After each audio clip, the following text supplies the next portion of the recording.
welcome back to another video. It's Bradford City v Harrogate Town match preview. Let me know your score predictions in the comments down below, and let me know if your teams and everything that you want to tell me in the comments down below.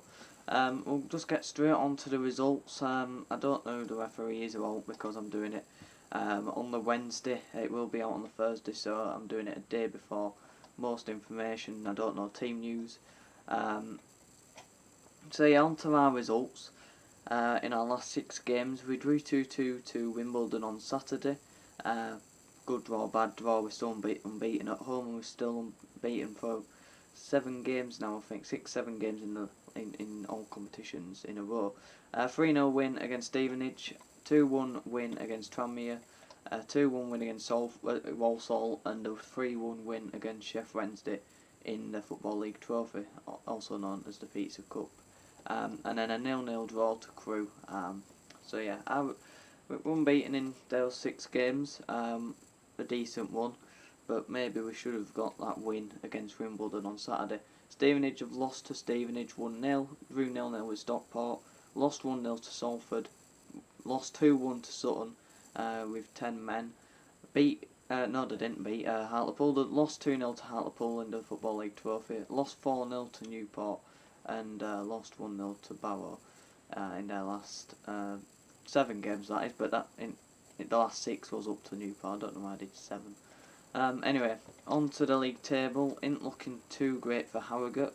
Unlike us, we're up to 7th with 10 games played, 5 wins, 3 draws and 2 defeats, 16 goals scored and 9 conceded, and 18 points, which leaves us 4 points away from 3rd and 10 points away from top.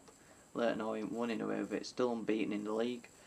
And Harrogate are down in 19th, 10 games, 2 wins, 2 draws, 6 defeats, 6 goals scored, 12 conceded, and yeah, that's 5 defeats in the last 6 with 8 points. They're currently 3 points away from 23rd, which is Rochdale, and find themselves 10 points away from us. So not the best of starts for Simon Reever's men, who, you know, they weren't expected to do a lot this season. They were expected to struggle like they are, and City come into it as favourites, and I don't really know why, considering our recent history against Harrogate Town. I'll get onto that in a bit. But Simon Reever, just on him, has managed Harrogate since 2009, which is 13 years, and his contract runs up in 2024, so he could have another 2 years at Harrogate, which would be 15 years, which I don't know where it comes in the EFL for longest management at a club, but he's definitely paid his dues over there. And I think he was linked to Bradford City at one point. When was it, when we sacked Stuart McCall? Might have been. On to the past and presents. I've only got 3. There might only be 3, but let me know if you know any others. Roy Mercado, who's currently there. Matty Daly, who's currently there, who was here at City last season for 6 months. Well, it was initially around 6 months, but he got recalled because of injury and poor performances. He wasn't very good. He's already got 2 goals in 10 games at Harrogate.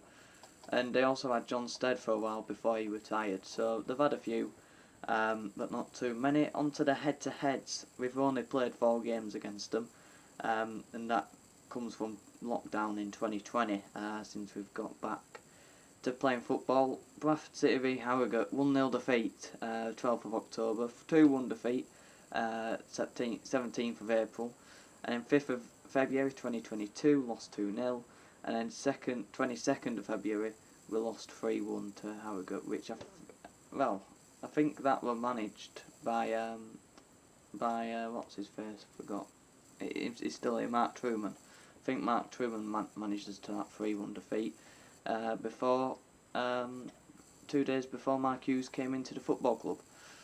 On to my 11 for tomorrow's game. In tomorrow, it's Saturday.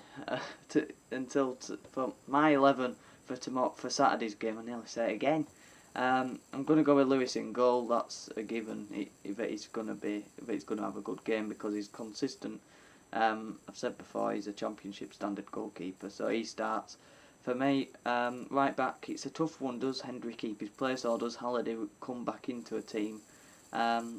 I would probably put Halliday back in. I think Andrew was steady against Wimbledon. I don't think he put a foot wrong, so maybe he should stay in the team. But I think Halliday probably should and probably will go back in the team. And then keep Odesina and Platt in the team. Don't know if Critchlow's back, but I won't play him anyway because I think Platt and Odesina these last 2 games look like a solid pairing, both at the club, and the both have been pretty good so far, wearing claret and amber. Left back Matty Folds again. If Rydal is back, I won't play him because Folds had a very good start to the season. Unlike Rydal, struggled to get going. Rydal then got a little bit of an injury, and Folds has took his chance when he'd been given it, so it'd be unfair for him to be dropped. 2 in midfield again, Gilead and Smallwood, both consistent, both very good players on the pitch and off the pitch by the looks of it. You know, I think they complement each other well, and 2 really good midfielders there, and you know, we don't need to be rotating them. And then out wide, I would probably go 4-2-3-1. I think Tariq White's back after his penalty miss on international duty. Apart from that, he had a very good international duty with the under-21s.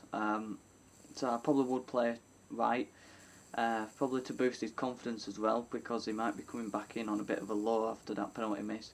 I think if he comes straight back in the team, it's showing that Mark Hughes sees something in him, and it might bring his confidence back up. So I'd probably play him off the left, Chapman on the right, and then Dion in the number 10 position. You know, we're not really seeing anyone taking that chance without Jamie Walker in the team.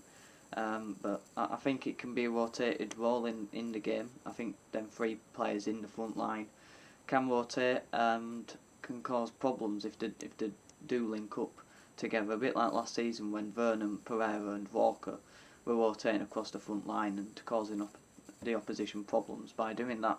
And then up front, the obvious man is to say Andy Cook. But Verdin, Oliver scored on the weekend. Angle came on and made an impact. Howard wants game time. It's an headache for Mark Hughes. I'd probably go Oliver, just because I think he does have a bit of pacing behind. He's good in the air. Scored on the weekend, and it gives Andy Cook a bit of a rest. But then you could say, well, play Andy Cook Saturday and then Tuesday, give him a rest and go Oliver and maybe Howard and try something different against Leicester under 21s. I think we play them Tuesday. It might be Tuesday after. So that's my team. Let me know yours in the comments down below.